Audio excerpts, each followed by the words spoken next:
I'm Pauline. Hi, Pauline. I'm Elizabeth. Go ahead and have a seat. Thank you. So I'm just going to go ahead and jump right into it. Okay. Can you tell me about a time at clinicals in which you delivered high-quality patient care to individuals, families, groups, and communities, as well as how this example will meet the objective?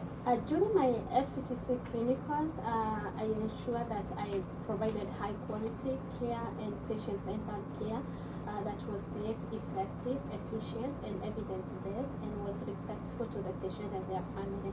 So I also ensure that I involved patient in the decision and care plan, and also the family, so that it helped the patient improve the outcomes. Okay, great. Okay, can you tell me how you use something you learned from one of your class assignments to incorporate best practice and professional values and standards into compassionate nursing care, as well as the outcome of this new knowledge and how the outcome you used it for was effective? As a nurse, to ensure that I treated all patients equally, regardless of where they come from, their gender or race, I utilized the professional standard of justice that I learned in one of my class, and it was one of theme we practice as a nursing student. So with this professional of justice, it's helped me to treat all patients with human dignity. That one, it results like a patient feel more individualized with the care, and also participate more care, and is able to listen to the healthcare provider teaching and implement, so that his health or her health can improve. Yep. Okay.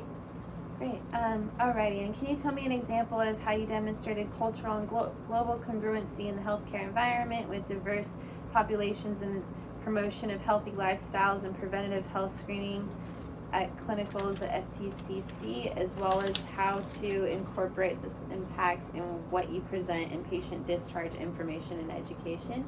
So during also my FTTC clinicals, I ensured that I was cultural competent, where I practiced care that was in agreement with the patient culture, belief, or values. I wouldn't do anything without asking the patients and remain respectful to that. With this, it helps patients becomes more participative in the care, and also they are able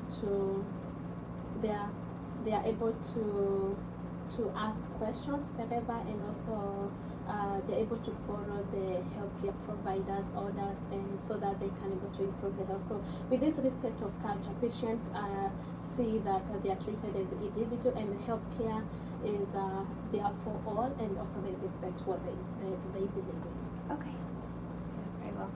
Alrighty. Can you describe a situation in similar clinicals at FTCC where you function as an effective member of the healthcare team, demonstrating excellent interprofessional collaboration, as well as what skills you learned in classes that increased your communication skills and clinicals at SIM? Yeah, at clinicals there was a time I was preparing to give a patient a medication. So after I performed the assessment, the right assessment according to the Joint Commissioner, so I went and I looked the lab. When I looked the lab, the potassium was so low. So I informed the nurse. We called the doctor together, and the order was changed. So with that, some of the skills that I've learned in nursing school that really has helped me to be able to work effectively with the patient, also with the healthcare, other members of healthcare, is active listening, verbal and non-verbal skills, silence, just to name a few. Okay, wonderful. Okay, can you describe how you've demonstrated the beginning skills and point of care of leadership, management, and care coordination using effective communication skills through either successful completion of class projects or a clinical experience, as well as how you plan to grow and strengthen your skills in your practice as a nurse? So I've demonstrated leadership skills by appreciating collaboration, appreciate using efficient communication skills, teamwork with the healthcare members, with my fellow students in nursing school, and also in that way we were able to meet the objective of the patients, and also where we remain with the open communication so that we can know where we are and what we are going to do, and at the end of the day what we are going to achieve for the patient, because at the end of the day patient is the main goal for us. Yes. Okay. Can you describe how you implement safe and competent care to individuals through both system effectiveness and individual performance in varied healthcare settings? So as a nurse, the first thing I always ensure is to make sure that I have the right patients, because that's the big thing with the healthcare. You have to identify the right patients using the right identifier, like the name and the date of birth, and which are unique to them. So this help just not to do treatment that is harm to the patient. So the other things that I demonstrated safe is like making sure that I follow the standard precautions like hand washing techniques, making sure that patients, teaching patients on how to use the cobble, so that they can use the cobble if they want to get out of bed, making sure that the bed remains in the lowest position all the times, because if it's happened that they come out of that bed and it is high, the patient may fall, and that may risk to a longer stay in the hospital, and also may compromise the patient's health. So those are some of the things I have seen that it has really improved patients and also improved the way nursing is being carried out in healthcare profession. Okay, good. All right, and last, can you tell me about a specific clinical situation in which you identified something unsafe for a patient, what you did about it then and why?